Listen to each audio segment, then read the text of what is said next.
What's up, YouTube? This is Hector. This is Drew. And we're from Not2NerdyEnt Entertainment.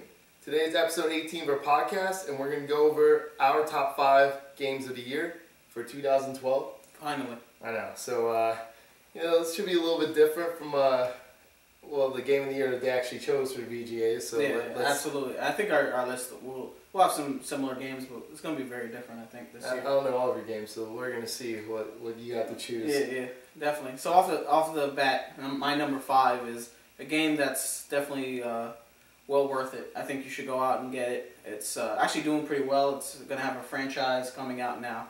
It's Bethesda's and Arcane Studios' Dishonored, which I really enjoyed this year. Number 5? Number 5. I thought that would be number 1 for you. No, absolutely. It's not. And before I describe why it's not number 1, I'll just talk about the game in general, why it's so great. I think the biggest advantage this game had over a lot of other games that came out this year was that it's a sandbox type of experience, but it's structured in a way like a Hitman game is, where you have level through level and you have a target to assassinate. And the great thing about it is you have the ability to tackle it however you want to. There's non-lethal ways you can take them out. Example being, one of them is that one level you can actually brand someone as a heretic, which basically says to them that they have to get thrown out of the country and stuff like that. So what you do is you go in that mission, you can plant some evidence on them that says you're a traitor to the government, and then you can actually brand them with this mark, like a cattle or something like that, and they get thrown out the country. That's just one way you can approach the mission. They have other ways. You can just go in action based. You can go in there. They got all these different abilities. You have a pistol. You have a crossbow. You can slice them up with your sword. Slow down time. Wind blast them. Force push them like Star Wars or Skyrim. It's just all these different abilities you can use to take them out. And it's really cool, a lot of these combo-based ways you can take people out. Because you have this blink ability where you can teleport and stuff like that. So it's really cool way to play it as an action game as well. And then of course the stealth mechanics. You can go in, play the whole entire game without killing anyone. Or you can just go sneak around, past guards, or take them out.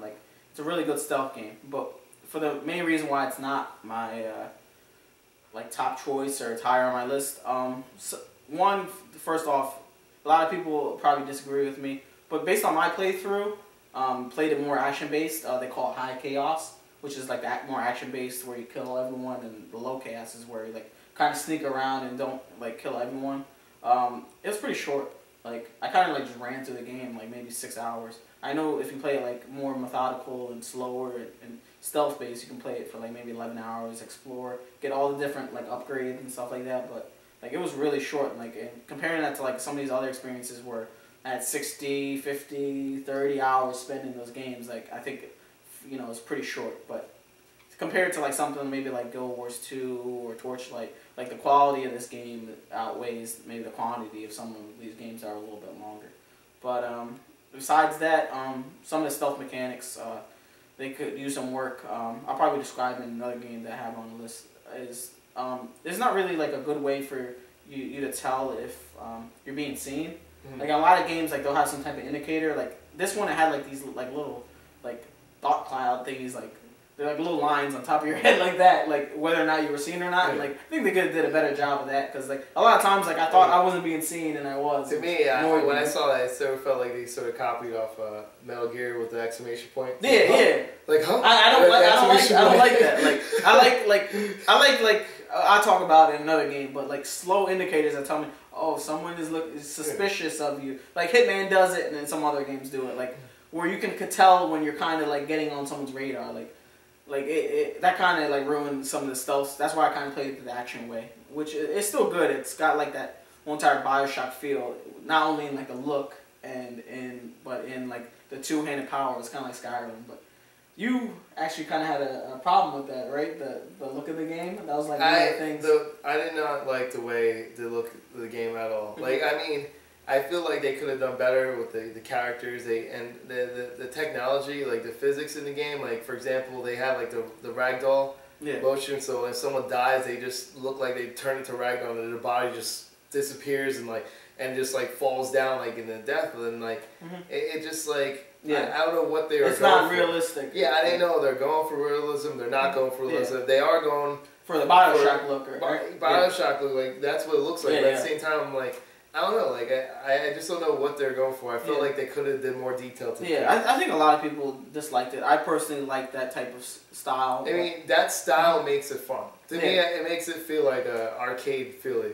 It's like, oh, just go out there and play it, but like... Yeah, to me, it's kind of like, if you do things like realistic, it's like some of the things you're doing doesn't kind of make sense.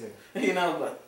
To each its own. I can definitely see why people want, like, it's not it's not Crisis 3. You know what I mean? It's not the most technically astounding game. It looks good. It runs good. To me, that's what matters. And I think more than anything, the art style, the way the world looked, like I really liked. Like, it had a really unique setting. You know, being steampunk, and it's like something like you don't really see that type of setting in games. So that's something unique that I really liked about it. Maybe I'm looking more at that than like just the technical, like. Way the game looks in terms of the graphics and so forth, but that's my number 5. So what is yours? My number 5 is Mass Effect 3. Now, right off the bat, the reason why it's number 5, I mean, I felt it could have been a little bit higher, not too much higher, maybe 3, maybe 4, but I think it could have been higher. But the fact is that it came out so early. That's one big thing. Yeah. And another huge thing, the game. Like I'm not gonna go over the gameplay and everything. I'm sure everyone saw. Like the good thing about the game was that you have plenty of choices that you could choose. You also right in the beginning you could choose what style of the game do you want to play. You like action-based RPG. Yeah. You know you could choose what style of the game you're playing. So right off the bat, that was great. Yeah. You could choose it.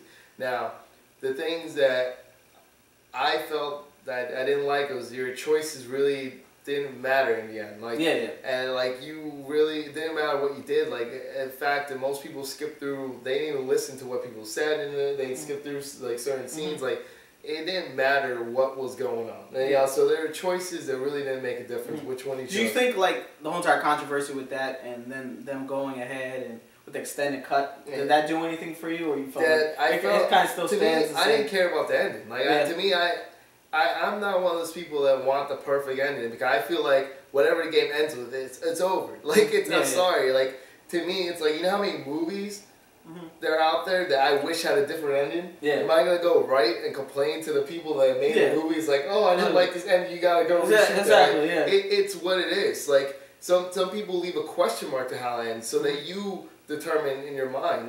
Like for example, The Sopranos, like TV show. You know, how many people were pissed off because it went black. Lost, another one that people were fucking pissed off. People were like, wait, so what just happened? And they just left you with a question mark. Like it happens. Sometimes you don't even get an ending.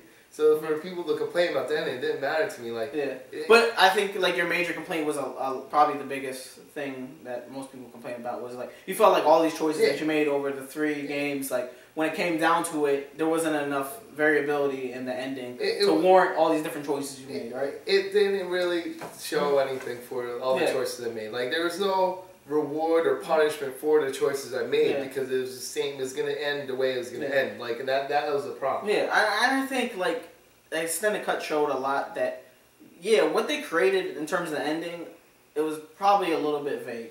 Yeah. And they kind of went more into that, which I actually like the extended cut. I think that really added to the game. But if I judged it from like when I played it to like now, I think I wouldn't rate it as high as I did. I think at the same time though, it does hold a place, you know. But we'll speak of that later because that's obviously on my list. Yeah, that's why I definitely give it a 10. I'll tell you that. I was shocked you gave it a 10. I looking back, I probably wouldn't have gave it a 10. I think it's like one of those things. I say it's a 9. I still say the game. I would say it's a little bit higher for me, but that's exactly why it's probably different on my list. But is it a 10? Absolutely not. If I go back at the time, it's like one of those things. Like at the time, like I was so hyped and like I was glad to end the story. Like I thought it was like the best experience I could have. But now maybe looking back at it, maybe. Especially like playing a lot of these different games that came out, I would say like it's not maybe a 10. I definitely would if I could I'd go back and change that, but maybe add a little bit more to it. Now that it's kind of like settled, but that's one of the things with games where it's like at the time like you feel maybe have a different opinion about it than maybe later in the year when you play a lot of different types of experiences. But still really good game. I'm surprised to see it's on your list. My number 4 is gonna be Borderlands 2. Oh. So I know that's probably surprising to some.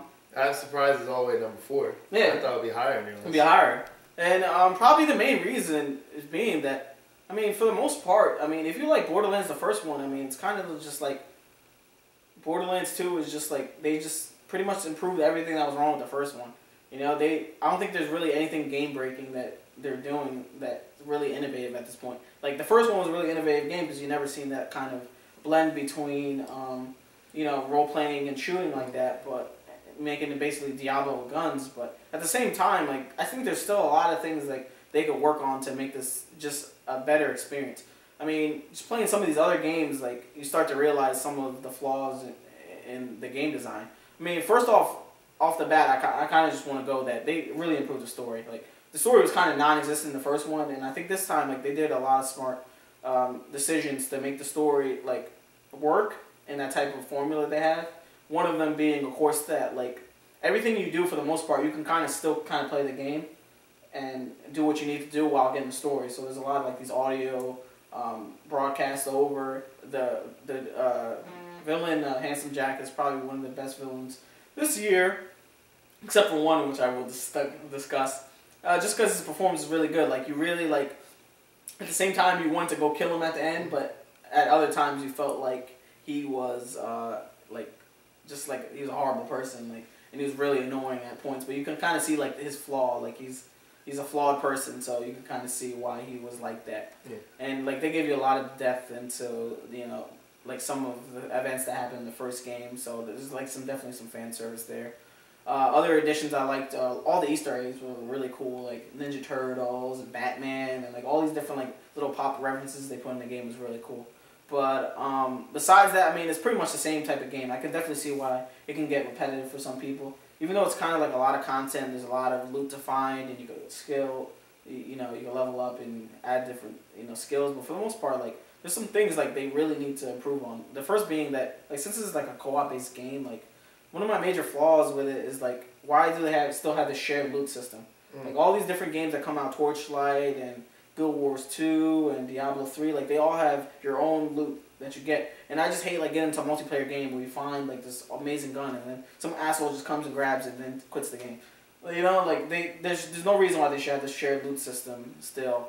Other things, fast travel is just annoying. Like, getting a mission, you know, for the main story, going to a new area, and then coming back to, like, the hub, and then they give you another mission, it's in the same area, and you have to go back to that same area, walk all the way there, fight the same enemies just to complete that objective. Like, there's no reason at this point that you have a game like this where you just can't fast travel from your menu. Like, Skyrim does it a lot, and all these other games do it. Like, why is it still like that? It just doesn't make any sense. I understand, like, it's a co-op level, but it kind of seems like an instance MMO at this point. Like, I wish it was more of an open world with no loading screens and all stuff like that, but I think, like, some of these things that they do because, like, the amount of things they're doing with the game in terms of co-op. But overall, it's a really good game. I enjoy it. A lot of DLCs are coming out, so check out the walkthroughs. I'm going to be doing them as they come out, and it's pretty interesting. I mean, at the same time, like, it's a really good game. It's really addictive. There's a lot of content in it. So, what's your number 4? My number 4, maybe a little shocker, is number 4. This was one of my most anticipated games for 2012. I said that I wanted Far Cry 3. And it's all the way number 4. I mean, I want it to be more certain mechanics. I'm sure you're going to go over this later. Yeah. I'm taking a guess, so Absolutely. I'm not going to go over the whole thing. I'm going to go over to one side of it that I thought was fun already. I did get a chance to take a look at co-op for it. Oh. I got a little chance, like my cousin a little bit. I thought that was awesome, that the fact that they add, like, a whole new type of game. They had, like, seriously 3 different games inside one game. Yeah. Like, it was cool. completely different. There's co-op, then they got the regular story, and then you got the multiplayer. Mm-hmm. The thing I did not like is the multiplayer. Now, the reason why multiplayer I did not like, a lot of people, it's hard to find matches. So you're like, let's clarify. What are you playing on? What do you mean? Platform? Well, it was 2 different things. First, the PS3 and 360. Really? So and you still couldn't find it? Because for me, I couldn't, like, I did a review for the game, I couldn't play the multiplayer. It just doesn't work on the PC. Yeah. So, like, I'm surprised to see even on the console it doesn't work. It's really? like, there'll be matches for, like, it'll be, probably so like eight total players or something like that. When you only found like 4 out of 8, and it'll be like 5 out of 8, and it'll be like you keep refreshing, and it'll be locking it. You don't have to wait 15 minutes. It reminds me of Twisted Metal, like how long it took to get a match, and once you got it, you'll be playing for a while. Then I didn't like the mechanics of the shooting. Like it was a little glitchy. There's people glitching all over the screen. Like I saw one person in front of me, I started shooting, and he glitched all the way across the other side of the map. There's times where I was in one spot, and I moved forward, and I jumped all the way to the other side of the map. My problem is like why this game doesn't need it because so much content in the single player, and 2, it's like why even try to like compete with Halo and Call of Duty if you're a shooting mechanic? But at the time, like sometimes when it's running smoothly, it really is pretty good. I like that. It's pretty good shooter. Like it's not the level of Call of Duty. What about like? Probably the biggest thing they have is like that map editor. Is that even working, or like what is the deal with that? I have no idea. No, right? I haven't got it to work yet. Yeah, but if someone found it, like if it worked, let us know. I haven't seen it working yet. Yeah. But I thought that that's supposed to be what they mentioned is going to be the update, because they have a patch that's coming out next week. Yeah. So I think that's part of the update to fix that, and there's a couple other glitches in the multiplayer that are fixing. And the co-op, you completed that already, or no? I didn't complete it. I just got a chance to play it. And it's like a whole separate story, right? It's a completely separate story. Because that's one thing I kind of want to try out. Put some footage for it's the site. Different story. Different story. Yeah. So that's pretty cool. But for the most part, just tell me what you liked about Far Cry 3, what you didn't like. The main game, the main story. Yeah, I'm not gonna go over too much because I'm sure you want to go. You want to go? Okay, sure. I want to go over like graphic wise. I like the way it looked. There's certain things like even the hunting part. It's pretty dope that you go hunting and stuff like that. Like certain mechanics that you could do, and the way it looked is pretty detailed. It's pretty detailed, but not too detailed. I don't know. I kind of wish that, to me, like this, for me, the first person aspect in this game, to be honest with you, this is one of the games that I wish that you could switch back and forth from first person. Like Skyrim? Really? I really do think that this is my need for the open world parts. Okay. All right. So we'll discuss that. We'll discuss that when it comes up on my list. Right. But number 3, probably big surprise as well that this is not higher on my list. Diablo 3. And main reason, good game, great game, but I still the online just drives me nuts. This game, I mean, we just can't at this point we can't look over it at this point. Like at first I was like, all right, maybe it's just launch issues and stuff like that. But like it's a great game, right? I put a lot of hours into it. I played with all the different characters, but still to this day, like I'll go and try to play it, and we're having a server maintenance or it's lagging, and I'm playing single player. Like the whole entire philosophy around making an online only game was probably just the worst decision with this game. Also, a lot of why do you have to go online to play single player? It's still one of the worst. It's really just one of the worst decisions that they made for this game. The other, of course, being, which is related to it always being online, is just the auction house. The auction house pretty much makes this game broken in terms of end game, because in order to be successful in the game, you pretty much have to go to the auction house and buy items. So it kind of takes out the whole entire mechanic of the game, where it's a great loot-based game, and you find random loot, and that's the whole entire game loop, where that's what makes it so addicting.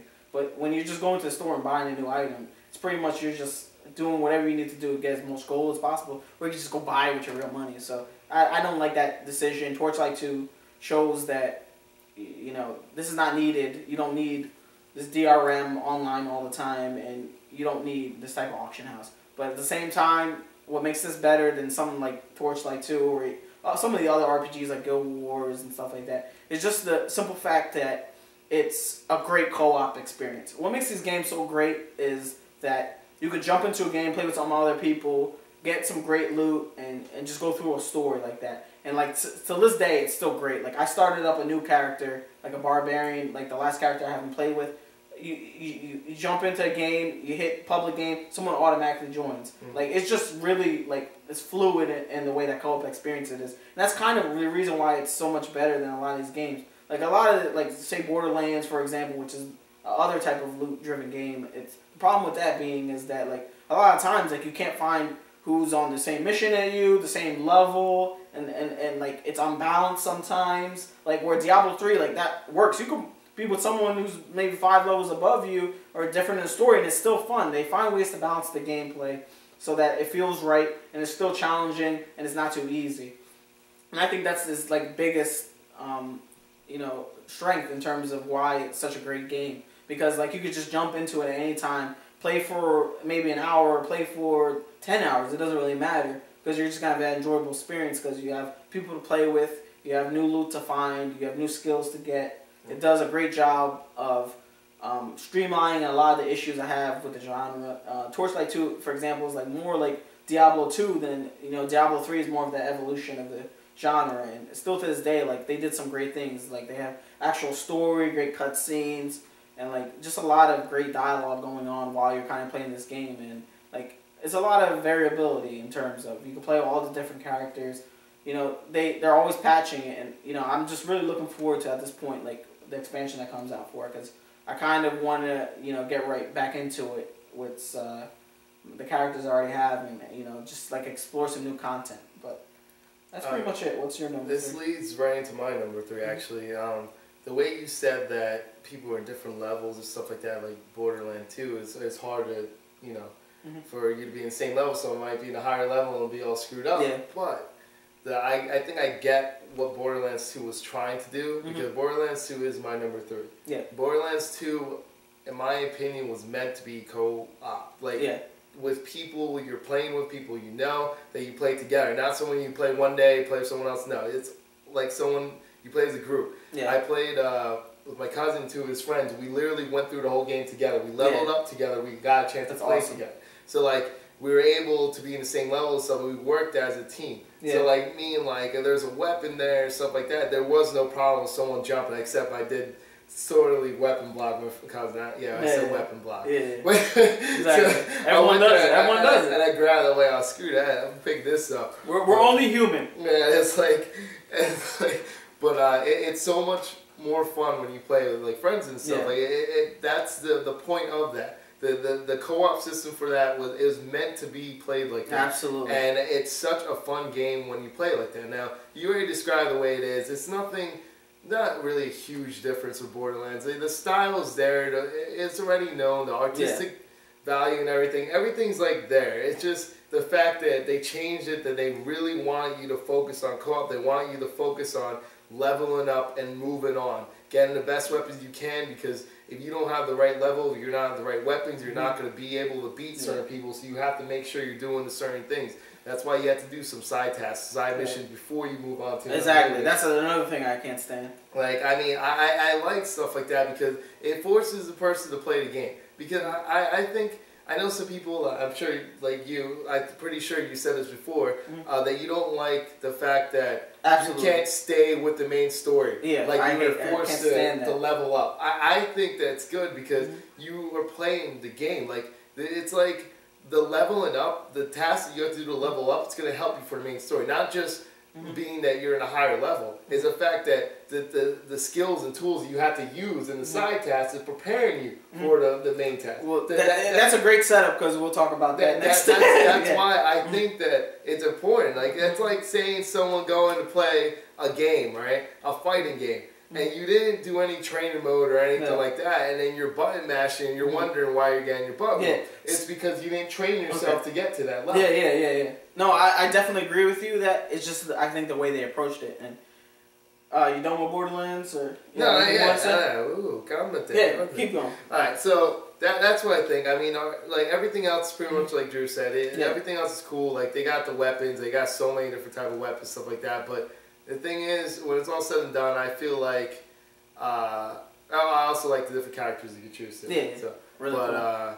Yeah. You played as Assassin, right? Yeah, of course I did. And that's a little creepy. So the thing is, you probably had a better experience with the game. I mean, just based off of the type of, you could play with someone the whole entire campaign.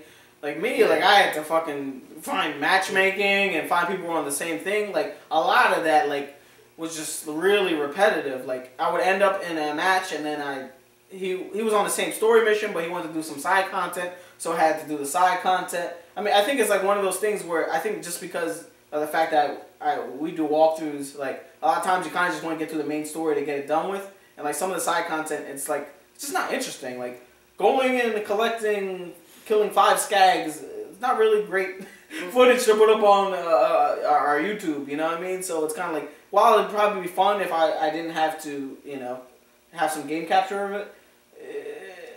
At the same time, it's kind of like I wish like I could kind of just go through the story and it would allocate the right amount of skill points and levels in order to complete it. But I don't understand why they did that. They wanted to make the experience longer. They wanted to have more variety of different missions.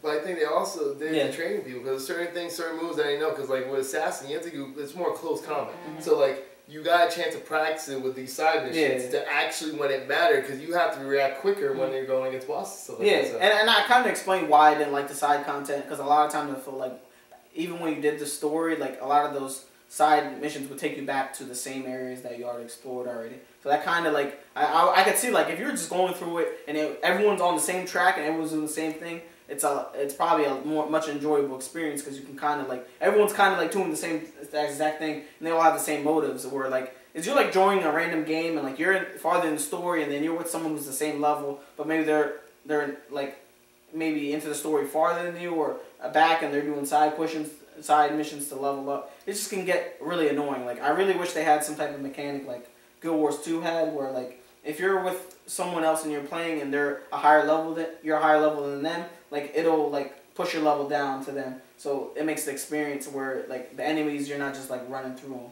Like, because you could actually like power level people still in this game, like if you wanted to. Like if you go in, if someone has a higher character and you got a lower character, you can kind of just sit around and not get killed and just have someone power level you. Which I think is like a big flaw like in these type of games, because it kind of takes the fun out of the whole entire like playing it to level up. The last boss like was pretty easy, easier because of the fact that we were level high. We were level like I think 32, 33 already in the final. A lot of people, if you look, like I've seen different videos, people were in the 20s. Like they were not level 32. Like, for that exact reason, like, I tried not to like over level. We could have even gone, like there was one thing we didn't do. Like we could have gone up to like level 40 or something. Like I think level 50s. Because there's so much side content, so you could kind of like just like you can throw off the balance of the game, which is like it's really a big flaw of the game. Like I think it should be like Skyrim, where like it's not level based. It's more like they adjust to your level. Well, I actually heard if you did level 50, if you were able to get to level 50 before the boss battle is harder. Yeah. Absolutely. They do it's always like that. But that's the way they try to make the game. No, I heard it's like God mode. Like it's really impossible for you to beat. Like well, they make it like a raid boss. There was like in the original game, like there was like a raid boss at the end, like that was pretty much impossible. Like you had to be like level 50. But at the same time, like I think at this point, like you see other games where they do it, they scale it to your level, and that's the way it should be, because you shouldn't have like these linear points where like you have to be this level to do this mission. Like that just drives me crazy, because it's kind of like telling you like, yeah, you gotta do some side quests now. But let's move on to game 2. For this video takes 3 hours. Yeah, let's please move on. So my number 2, surprisingly, game that was even on my anticipated list of top 5 games I was anticipating. It wasn't even on my radar. I didn't watch any previews for it. It was one of those games like, really? This is good? Like, I was really surprised. Far Cry 3. Really good game. I really enjoyed it. That was my most anticipating one. It wasn't even on my list. It wasn't even on my radar.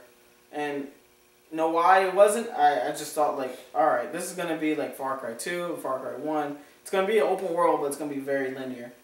Was I surprised. The biggest tagline with this game, everyone's saying, and it's kind of like, alright, that's just marketing bullshit. It's Skyrim with guns. That's what everyone's saying.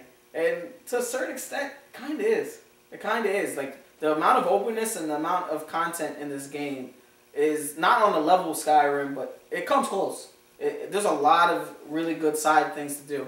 So I think, like, the biggest thing, like, we're kind of talking about was the whole entire idea that it's, like, side missions, like, how does that fit? Like, you like to do side missions. This game, I actually thought some of the side missions, like in terms of, they brought a lot of different like gameplay to the freaking game itself compared to like the story missions, and I think that's why it's so like high on my list. I think like The main reason is like it actually incentivizes you to explore the world and do all the different side missions because you could see tangible rewards for doing that. Hunting, like you mentioned earlier, hunting in the game, there isn't a better hunting system in a game I have seen. Red Dead is probably the closest thing that came, like that kind of pretty much invented. Assassin's Creed has it too. Assassin's Creed, the hunting is fucking useless. What do you use it for? What do you would think you would think all right, you're a Native American, you're supposed to use every part of the animal to do something. It doesn't serve any purpose. I didn't hunt animals once. Target practice. I didn't hunt animals once. I collected a bunch of money. I did some of those convoy thingies. I bought the best weapon, and I moved on with the story. You don't need it to complete the main story. Whereas in Far Cry, cool. I killed a bear. It's boring.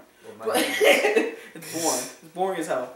But anyway, Far Cry 3 actually incentivizes you to explore the world. One, hunting. You get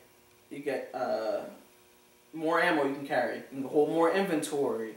You can craft all these other different things. You can collect flowers for the health syringes and stuff like that. Fast travel.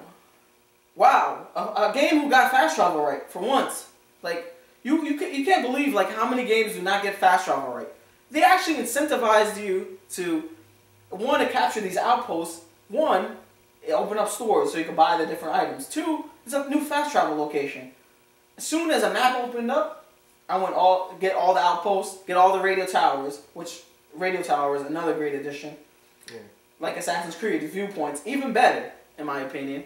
For the simple fact that they're actually fun to do. Like, there's like these, like, broken down radio towers, you got like ropes hanging off of it, and like, there's one where like the ladder to get up to the radio tower is broken, so you kind of like have to zip line down. Mm-hmm. Like, there's just fun to do, and like, there's rewards for doing it. Like, everything, that's the greatest thing about this game, there's rewards for doing everything you do. Radio towers are open up more of the map, give you more weapons, give you more side quests to do. Like, it just makes sense. Like, it's more than just leveling up. Like, you get experience too, and they have skill trees and all that good stuff as well. But it actually incentivizes you and motivates you to do the things in the world, and it gets you to explore. Another thing, you can approach how you want to kill your enemies same way kind of like in Dishonored, and they actually did the system better than Dishonored did.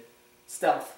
Stealth is really good in this game. Like, I really enjoyed it. They give you this indicator. It's like a little bar. It fills up like quicksand.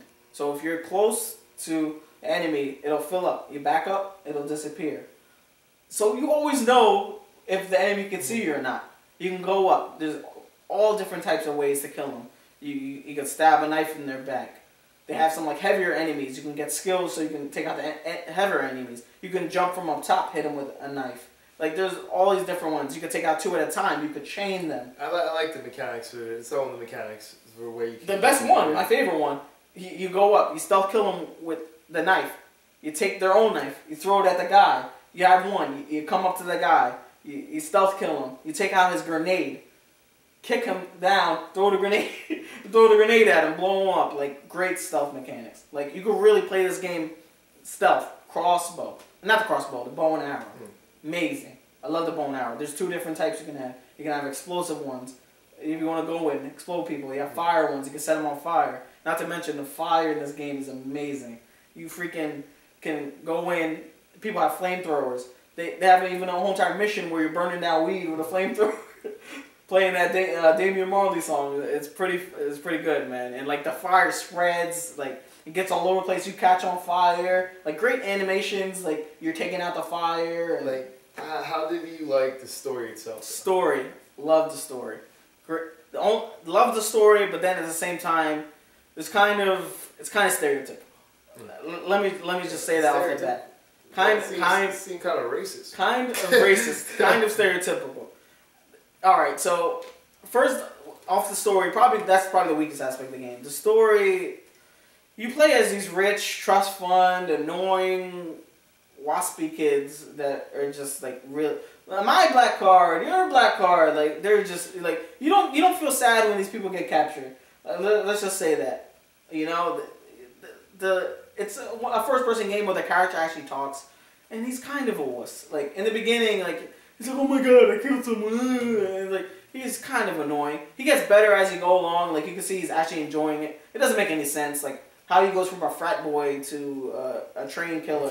Like that doesn't make any sense. But to me, it's not really about those main characters and who you save. It's more about the people that you meet on the island, and that's where the game really shines in terms of the story. Of course, the first one being Voss, which, like, I've seen this guy a million times, and I thought that was the most interesting thing about the story. But he really, like, I think for the one, I think they kind of ruined it by showing a little bit too much in the previews, the trailers, right? So, yeah. They kind of show too much of it, which I think would have been. But he does a phenomenal experience. It's funny how the guy actually looks like Voss, who plays the voice actor, and does an amazing job. Like he has like these freaking creepy but hilarious monologues every time he tries to kill you, and like he's just a great character. He's like my top villain for this year. He's even better than Handsome Jack. Don't spoil the whole story. People gotta look at your walkthrough. Yeah. No, they gotta watch the walkthrough. And there's another villain. I won't. You just put a. It's gonna be right up here. We're gonna lead you to his walkthrough. Like you're gonna spoil the whole. But come on, man. It's a pretty good story. I mean, I could have been better. That's why it was only it made it to number 4 for me. But story could have been better.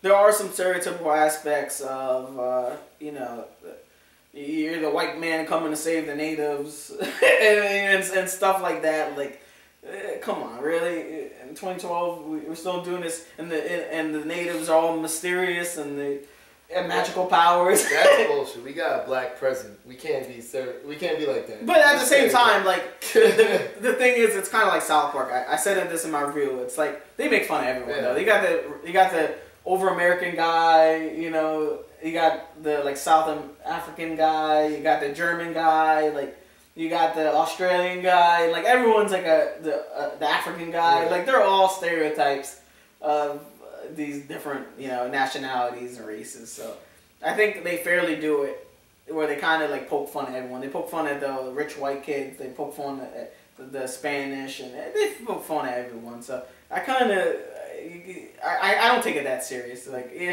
it could have been a little bit less stereotypical, but same. That's because we're douchebags and we'll crack up and stuff. I think it's funny, but I think all the characters. You can clearly tell the intent, and it is funny to me. Yeah, you can tell, but it really good. Like a lot of good set piece moments in the game. Like you're like, I'm not gonna spoil it. I probably spoiled it in a review. You already spoiled it. I already spoiled it, but great set piece moment. So it has like the great set piece moments of like a Call of Duty game with like the great open world aspect of a Skyrim. So that's why it's number 2. So that's why it's number 2. So go ahead. I'm sorry. I had to cut him off. I'm sorry. Go ahead. He was excited to tell us, say the whole story. He would have sat here and said the whole damn story. I would have. It's that good. Go ahead. So what number are we on? You took like 2 out? Oh, alright. Sorry. 2. That's right. Alright, so my number 2 was The Walking Dead. Now, I said before VGAs that I felt that they should win Studio of the Year. I was shocked that they won Best Game of the Year. Yeah. But I definitely felt that they were number 2. Like I felt like the fact that they did something new, I felt like new and refreshing, that you actually feel like you made a difference in the game. You got to live the game. It's sort of like, even down to the fact that it's broken down 5 episodes made it good. You know why it made it so good? Because the fact that you were waiting for the next thing. You were waiting like, oh man, I wonder what's going to happen next, because I just left off here. And you started to see what the stuff that you did in episode 1 truly did affect you in episode 5. I think that's why Mass Effect 3 screwed up. Far Cry 3 even had like some choices, but like it really didn't affect you. Well, there's basically only one. Yeah, at the end. I mean, there's still certain things you could have done. Like that's why it wasn't linear. Like it's open world. You could have done things differently, but it didn't really. It pretty much fans out for everyone. Like, and it one of those games that like it truly didn't matter what you did in the beginning. Like I mean, some little things didn't matter. But like some major choices did matter. Who you saved, who you didn't save. If you stood up for someone when they're talking about someone else, and it brought like a whole new thing. Like people always forget like when something zombies and walkers and all that. when that stuff's going on, people forget that the real enemy sometimes is people themselves. It is, and that's what's so great about it. It's not just like that in like a video game. It's like that in real life. When there's a disaster, people are fighting, they're looting, they're going against each other. Like here in New Jersey, when Hurricane Sandy happened, people were fighting for gas. People try to steal gas out of my gas tank. People were going crazy over something because the power was out for so long. People were stealing from other people. You know, it's sometimes the biggest enemy are other people. Absolutely. And like it's kind of ironic. At the end of the game, you see someone turn into a monster, but in reality, everyone else was turning into monster, whether they liked it or not. In the end, everyone dies. That's what they kept saying. In the and some of the things you do, you even though you're trying to survive, you pretty much are a monster. Yeah, like what you do to survive. Like what's the cost? Like what are you gonna pay? Like to survive. Like what is the moral, like based on your actions in the games? Like it was morally right what you did. You know, you're trying to survive, but at the same time, like you got like this little girl Clementine. Like what is she gonna think about what you're doing? How is that gonna influence how she is? And that's why I think like one of the great things about the game is. Yeah, and it's like then like it's funny because like in the beginning like you meet this guy that is a criminal. He escapes and all that stuff, and like, but in the end, like if you were in a apocalyptic world like that with zombie stuff, wouldn't you want to be with someone with a criminal that's killed before? And you didn't know his backstory till the very same thing. How kind of like in this TV show, The Dirty Cop. Is like kind of the same type of role. And it just makes sense because in the end, like you finally find out that the whole thing, I'm not going to explain exactly what happened because you got to look at the walkthrough or definitely check out the game. Yeah, check out the walkthrough. But the point is like you see that he's changed throughout the whole thing. And like instead of caring about himself, he cared about the little girl and he cared about other people. He started to care about people. And it left me with the cliffhanger. I was so pissed. And like, it left me the hanger, but at the end, I still was happy to experience the whole game. Like I felt like literally the choices I made, like. And you actually care about the characters. Yeah, you cared about the character. That's the thing. Like you started, I didn't care about some people. Like Duck, I didn't care about. Yeah, I think universally everyone hates Duck. I can't stand Duck, and there's the Doug. Yeah, when I saw like I love like how they had the statistics of all your choices. Yeah. Like I love the one where it's like whatever happened with Duck and stuff like that. Like I was probably in the minority because everyone hated Duck. Everyone hated Duck. I seriously was in the minority for everything except episode 5. Really? Episode 5, I was in the majority. That was the first time that I was in the majority. Like episode 5, I did what everyone else did, but everything else, I'm talking about the choices I made in the beginning.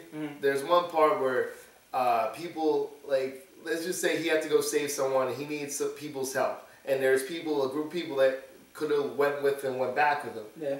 The choice that I made in the beginning affected me, and they're like, you remember that time you said this, blah blah blah. We're not gonna help you. I'm sorry, we can't risk our lives for you. And no one went back with me. Yeah. Like it could have been one person went back, 2 people, 3 people, or the whole group went back. But in the end, the statistics show that I was only 6%, part of the 6% that did that. They had no one go back with them.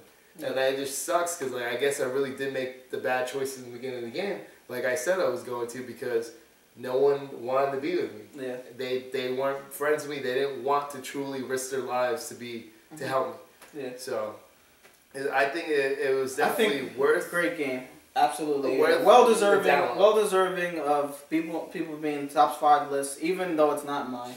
I think it's a great game. I think it's worth playing. I'd recommend it to everyone I can. It's a fantasy. You can't beat the price of the game either. Like the price you can't complain about. Somebody's Steam sales, $12 you can get the whole test. And it's a 10-hour game. Great value. You know. Before we get into our number ones, I kind of just want to explain like Walking Dead in terms of like what I felt. Like I want to make this all about me, but like people gonna wonder why is it not in your top 5? Probably main reason. It's not a game. That's why. Right? Yeah, pretty much. One of the main reasons is that like I wish like it was more like a game. I mean, I hate saying that, but like I wish I had a gun in my hand and I was killing more zombies. Like the section, like I don't want to spoil that, but like I wish I had more like moments where like you're kind of like holding down the fort and like Call of Duty zombies. Like they had like modes like that where like or you were exploring like open world and stuff like that. Like I could see so much more potential in this than just the linear like type of story they had with the different decisions you had. Second, of course, being that I was really shocked to see that like a lot of the main story points that you kind of reach really don't matter what decisions you make. That's another thing like I didn't like what? I can't say it. I can't say it without spoiling it. At least one. But like, just basically like, I can't say it without spoiling. But basically, like a lot of the set point piece moments that you kind of reach, like they kind of happen either way, no matter what choice you make. Like one of them, episode 3, when someone dies, that's probably the biggest one. It doesn't matter whether or not you choose to kill them or someone else chooses to kill them. It still happens either way. And like stuff like that. There's like, only a couple things there. Yeah, there's a couple of it, but like that kind of like removed the whole entire, where you can like make the different choices and it really affects the outcomes. That kind of like ruined it for me. And I think like the problem with that is kind of like I watched like your walkthrough and I watched like what I did and like I still saw the different decisions. That kind of was like, oh, that happens anywhere. I think it's episode 5 is where you realize the difference, because here's the thing, like it wasn't about if the person died or not. For example, like whether you kill them, the other person kill them. It's about the choice that if you chose to kill them or not, because your choice affects it at the end. That like for example, something that I did or something that pissed off Kenny at the end of the game, right? Because I chose not to do it. Yeah. Or I let him do it. It changes more of the outcome of. It doesn't change the outcome of the story. It changes more the relationship you have with different characters, right? No, it affects the outcome of the story because of the relationship you have with the person. That's what I'm trying to say. Like those choices, the ones in the beginning. I thought the same thing you did until episode 4. Yeah. Episode 4 is when I started to realize what was truly going on. Because the whole time between 1 and 3, I kept saying, I kept looking at other people's stuff. I kept saying, well, it didn't matter. But I guess what I mean by that is, like, I understand, all right, so he chose not to come with you, but at the same time, do you reach the same place that you are? Do you kind of make the same decisions at the end? Yeah. Pretty much, right? I mean, but I understand what you're saying. You're saying, like, who you choose to side with and who you choose to... But how it happened at the end was different. I had to experience it a whole different way the game. That's what I'm trying to say. It affected you throughout the game. It changed the storyline of the game because you have to go a different route. You have to do it a different way than other people will experience. Some people would have had an easier way because I already played the ending twice, like 2 different ways. And like you see, like it does affect you, and it affects your relationship with the people because your relationship is affected. They choose to do something or not to do something with you, and they affect you at the end of the game because you also had another choice at the very end of the game, which I don't want to spoil. But you had a choice. Who's a certain person? You had advice to tell that person what to do. Your choice, like, it resulted in what happened to that person. Because that person might not have survived either at the end, right? There's different ways of someone surviving or not surviving. I'm not going to spoil it, but there's different endings to it. That's what I'm trying to say. Like, it literally does affect you. It may not directly affect you, like a certain person's death, because you might say, oh, well, I chose not to kill that person, but they end up dying anyway. Yeah, but the fact that you chose not to do something someone else told you affects the relationship with them, and then that's going to affect something in the end. Yeah, and I understand what you're saying. Like, I think it's just like one of those things where I think like I would just want to see more variability. That's pretty much what it is. Like it's still amazing what they're doing, and it's still great. But at this point, it's kind of like I want completely different things to happen, and like I still felt like the way they set it up, it's kind of difficult to do. I mean, let's just be honest. Because you have to do this be years of development. It's really difficult to do, but it's kind of like I want to get to that point, and I feel like it's just like that's really it. At the end of the day, like I see so much potential in it, and like they still pushing further than anyone's ever for that. Because I don't think there's any game that you had choices that they did this much. Because I literally was shocked at the end to see how much of the stuff I did in the beginning really turned out to be in the end. Now, a lot of games is still not even close to reach that with the choices. No, I think like on the story level and the amount of choices you make, there's no better game that does that this year. I just think that on the other side of things, like just playing it as like a purely mechanics-based game, that's kind of non-existent. It's just interactive story. And to me, like when I like put it up against some of these other games that I have, like it's kind of like one go through type of thing. Like I experienced that story. Sure, you can go back and play it, but there's not really any motivation for me to do that. I'll watch a walkthrough, someone else doing it, see what's different between what I did. But still, end of the day, it's really good There's game. different ways to do it, and like the one thing I like you said, it's not game, but I tell you right now, I don't know how it's not. There was some click fast times buttons. There was some patterns you have to do, like certain patterns you have to remember. That's a pattern game. Like that's another thing. There's like if you want to think about it, there's a bunch of mini games inside the game itself, like that you have to do. Yeah, to complete. Yeah, but I mean, I didn't like that. I mean, yeah, but yeah, saying, that's what I'm saying. That's what I'm saying. Like if you enjoyed that type of stuff, like I definitely see, but I personally didn't like it. Like certain times where like I kind of got stuck and I had to find something, like that's not my forte. Like when I have to go look up something because I can't figure it out. That's definitely not my type of game. But so number one, so big surprise, gonna be pretty controversial. Probably negate everything I just said, but Mass Effect 3, that's my favorite game. That's my favorite game of the year. How's it? They just continue. I'll ask to say when you're done. Okay. You're right though. It's gonna negate what you just said. It is gonna negate what I just said, but for different reasons. All right. So first off, in terms of the way I played the game, I really enjoyed the closure to the series. I enjoyed that there was closure to all the different characters you made. Genophage is one of like the top things in that whole entire series. I really like how they handled that. The character animations, the cinematography. I really enjoyed the gameplay mechanics as well. In terms of the combat, I really enjoyed that. They kind of found the right blend between, the action-based combat in the second one and the great RPG mechanics of the first one. With that said, okay, the ending. That's probably the major thing that was the complaint about the game. Me personally, I was perfectly fine with the ending. I think, it was a little bit vague. They covered it more in the extended cut. People think, alright, there's not that much variation in the way the ending is. But me personally, I like the way what I chose and how my story ended. I was satisfied with that. I felt that, basically it was a sacrifice. I don't like to spoil it, but it's basically like a sacrifice that Shepard did throughout this whole entire trilogy. And I felt that was the right way for the story to end. Yeah, some people feel like, alright, I made all these different choices and then carry over and stuff like that. But no other game has done that before. I mean, at this point, no one has done it where you import your save in from another game in a major trilogy. No one has done that before. Mass Effect is the first one to do it.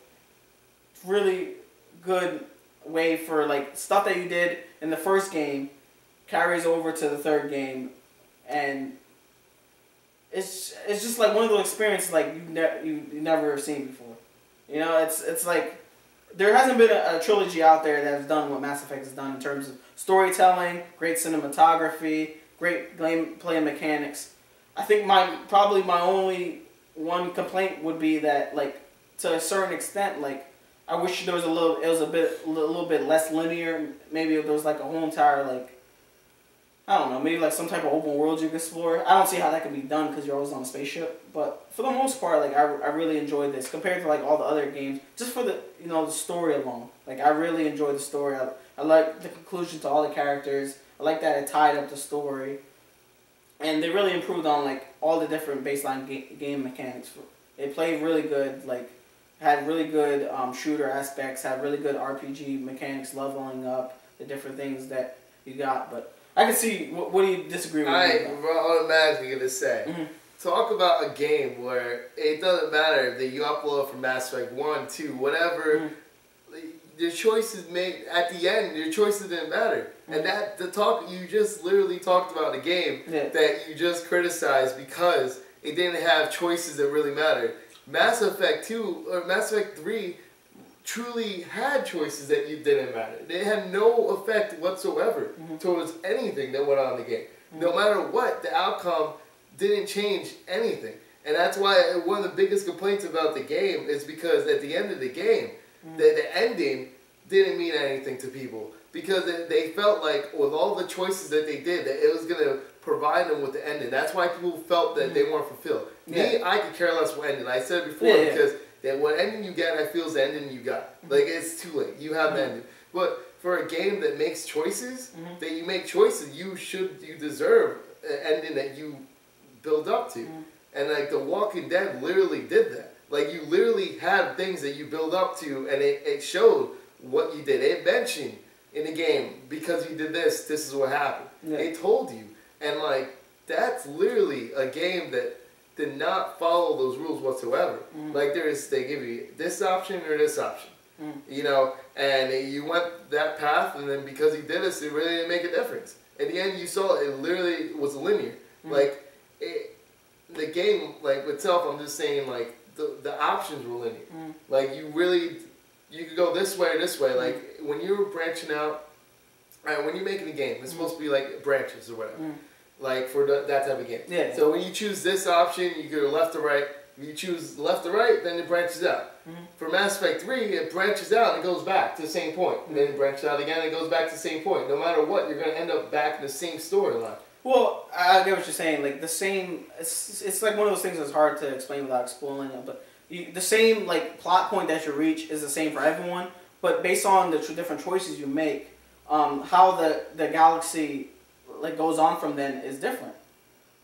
It's rarely different, but it's not different because of, like, for example, it changes, it's different because of something at the end you did, but it's not really different between the beginning of the game. Well, it's similar to The Walking Dead. It's who you choose to save and all that stuff like that depends on the characters that are going to be in your game. So, like, if like, during the second one, I don't mind spoiling this at this point. Like, everyone should play Mass Effect 2, but, like, depending on whether or not, like, you chose to save everyone or you, like, went in, like, a suicide mission, like, that depends on the people that are going to be in your next game. So that stuff does carry over. So there is variability in, like, who you chose to save, whether or not you get closure for those people. You know what I mean? So it depends on who you chose to save in the different games. So it's, like, similar to that. I think that while I get what you're saying, like, at some point, like, yeah, I'm kind of beating a dead horse at this point. Like, yeah, at the same, they're gonna have same plot points. They have the same plot point, and like, that's one game that truly was not even close to that was the #1 complaint. No, sorry, #2 complaint. #1 was the ending. I think pretty much it's just the ending. That's really the main complaint. The also complaint was that their choices didn't mean anything in the end. That's the reason why. That once again, back to the ending. I think the only problem with the game was the ending. That for most people, like, everything else, like, you don't hear anyone complain about anything else. Everyone just says the ending. But they're saying ending because of the choice he made. It made no sense for the ending. And it's still, to this day, people still argue. They gave him a free damn that's why I think it's apples and oranges. I don't think The Walking Dead ends so much differently based on the choices you make. It does. Have you seen all the endings? Yeah, I've seen all the endings. Yeah, there's different endings. So there's different endings that, like, you see the way it is. There's different endings because of the way they chose it, and it truly does end. So I can't say without spoiling, but the circumstances of your main character, does that change? What do you mean? What happens to your main character? Does that change depending on what you choose? Well, what happens to the person at the end of the game does. The main character, what happens to him, like, his outcome, does that change? How it does, yes. How it does changes, but not what happens. Okay. No, but I'm saying the I understand. Either way, if the one person, the main character in any game, if you're talking about Mass Effect 3, if say you're going to say this guy's going to die off, no matter what this person's going to die off, or this person's going to survive, whatever, it doesn't matter. There's a goal that was supposed to be there. The game wasn't really about him anymore. The game was about his personal life. The whole thing was about his life. But at the end, there was a different goal that it was there from the beginning. That was clear. And that goal was someone else. And that's what changes throughout the game. That's why it ended matter. There's I think 4 different ways that you could have fulfilled it. That's why he tried to prepare someone else. That was the main part of the story. That was what they were going for. It wasn't about him anymore. Like, since the beginning, it wasn't about him. Once he met that certain person. Do you know what I'm saying? So for him, it was evident no matter what he was going to. He even said himself. He even said in the beginning himself that eventually I'm going to blah, blah, blah. All right. We disagree, obviously, but I think we should carry on because we're kind of going down the same boat. Like, you disagree that it's kind of like the same exact thing, like basically that Mass Effect 3 the way it ended. I feel like I can understand that. I can understand that. Ironic. I just feel it's funny that you said that that's your number one after saying what you did about number two. My number two. I was just like, what the hell? Yeah, but that's exactly my reasons why it's, and that's not the only reason. I mean, the main reason is not that linearity of the choices you make. I said the main reason is the gameplay mechanics. That's the main reason. So when it comes down to it, that's why it's not on my list. That's it. Like in terms of like the way the story, there's not that much difference in my opinion. The way like they chose to tell their stories. Like I felt like you made the choices, and depending on what choices you made, that's the outcome of who characters were with you, and then based on that, the story pretty much comes down to the same type of plot points at the end of it. So yeah, absolutely. It's just I think why I liked it is because it's over a trilogy series rather than like an episodic type of thing that the Mass Effect 3, not Mass Effect, Walking Dead was like for 10 hours. This was like over 60 maybe hours of gameplay for that to happen. Like, I like how that panned out more than like so you're saying Walking Dead was 60 hours? No, what I'm saying is that if the choices I make in episode 1 carry over to episode 2, then from episode 2, you know what I'm saying? Like, if it had that amount of depth and amount of length in this whole entire experience, it did carry over. No, I mean from if they have a season 1 and what you do in season 1 affects what happens in season 2, then if they're able to achieve that and overcome that the same way Mass Effect, like the length of that whole entire campaign was, then we can talk about like, oh, that it's doing something different for storytelling. You know what I'm saying? Like, it's just pretty much for me. It's like the length of that. It's like a smaller episodic thing. Like the way they did it. Like they really did a good job. They really did a good job for that type of format. But let's see if they can expand on it in the future things. I want to see what you did in the first season and the characters that survive, if that has some type of effect in the second season. I don't think they're going to do Walking Dead again. No, I don't know if they're going to stick with it. With season 2? With another season? You don't think so? It's not only season 2. Like it's a... Well, that's the thing. They already announced that they're going to have another season. They want to do the season, but no, they announced they're having another season. I don't know, cause it's going to be the way it is right now. I don't know.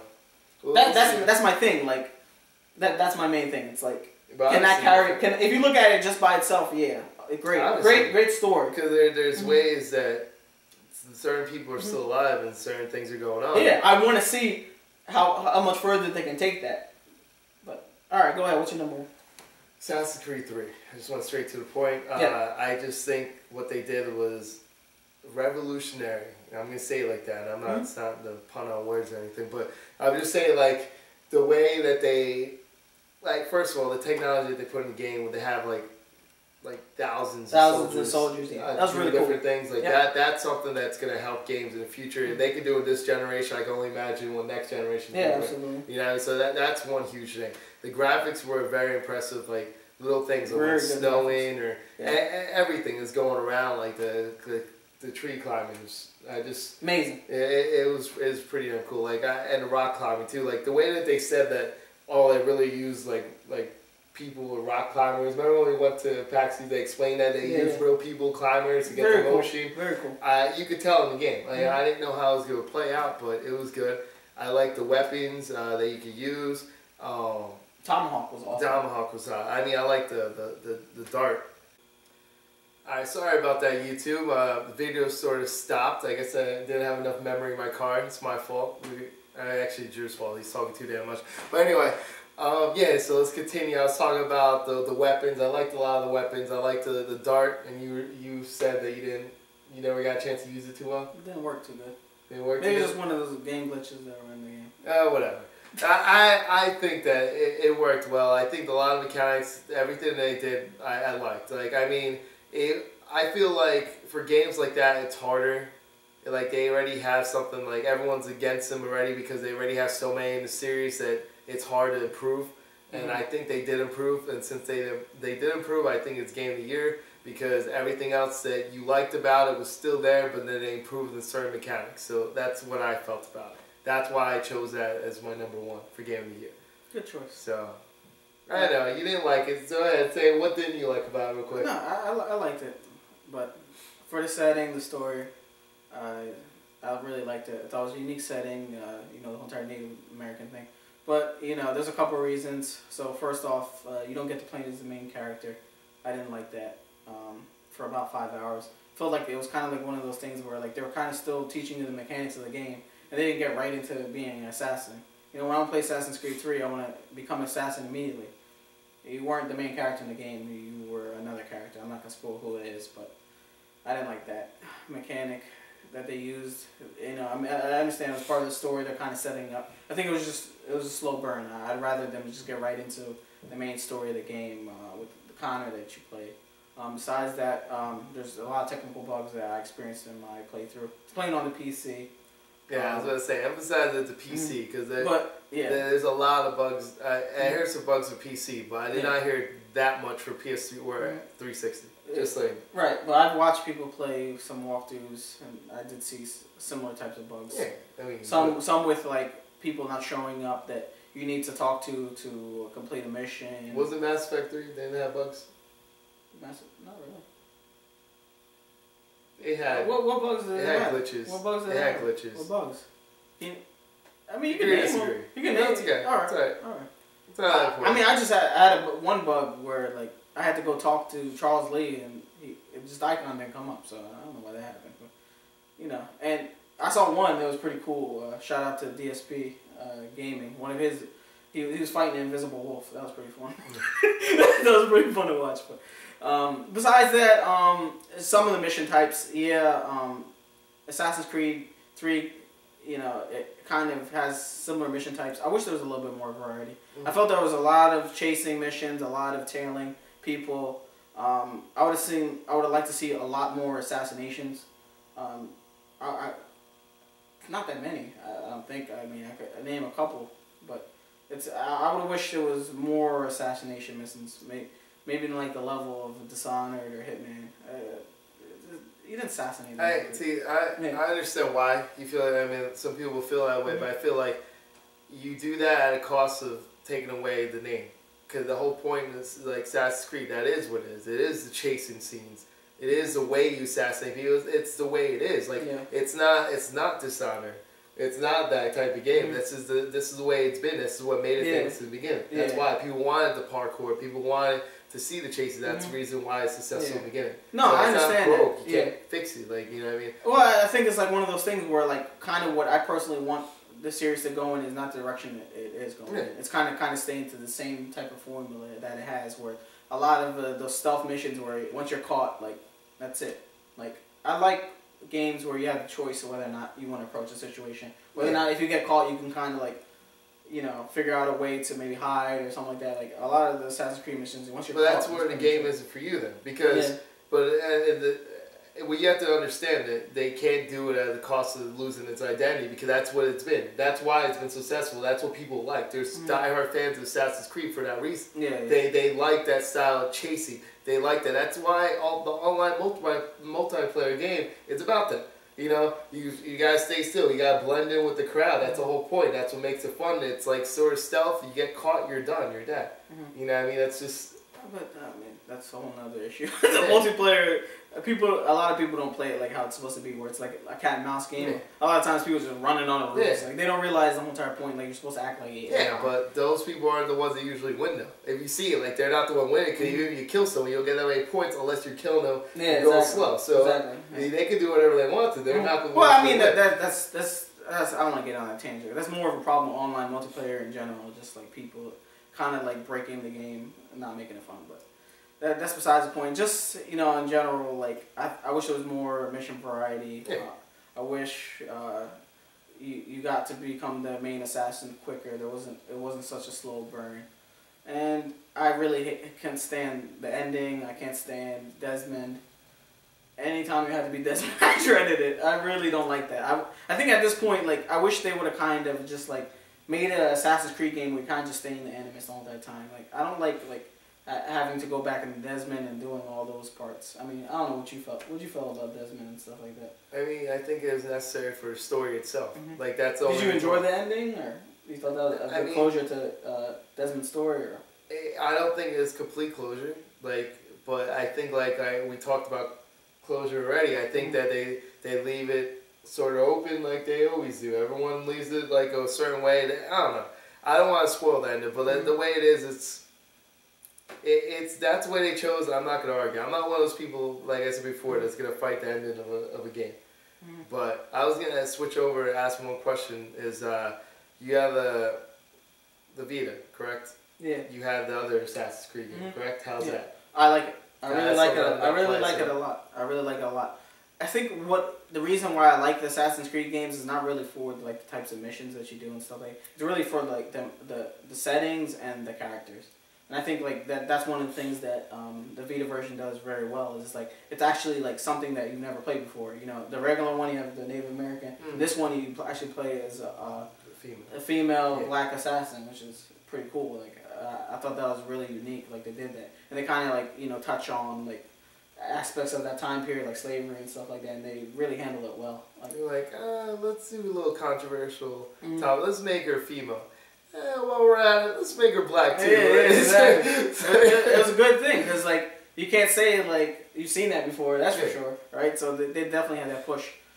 It's also cool. Like they have some cool mechanics where like you can play different like costumes basically. So you can like dress up like a slave. You can dress up like someone who's in like a I don't know, like a ball or something like that. Like the big ruffly dresses and stuff like that. And like it's pretty cool. The only thing I don't like about that is like depending on what type of costume you choose. Like they have the regular assassin one. It like limits some of your abilities. Like if you're dressed up in a big old gown, you obviously can't be parkouring on buildings. So I didn't like that because you have to kind of like go around the city and just like walk around like a little dainty woman. But overall, it's really good. I enjoy it. It's pretty much why I bought the Vita for, and I think it's worth it. Well, that's why, in my opinion, I like Assassin's Creed, so I'm sure I would like the PS Vita version. Oh, yeah, absolutely. But, yeah, I think that's pretty much it. Yeah. That's their whole podcast. That's what we felt were the top 5 best games of 2012. I guess the upcoming video, another podcast we'll do is we're going to say who we're anticipating for 2013. Absolutely.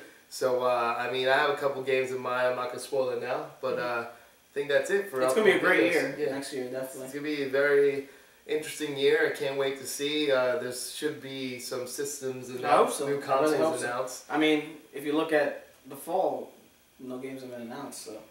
I mean, there's new consoles already in the making that's coming out. You already talk about maybe the new PlayStation, new Xbox, a new Steam box, a new... I think that should be our topic for next time. Oh, yeah. Oh, yeah. Oh, yeah. All right. That's coming out.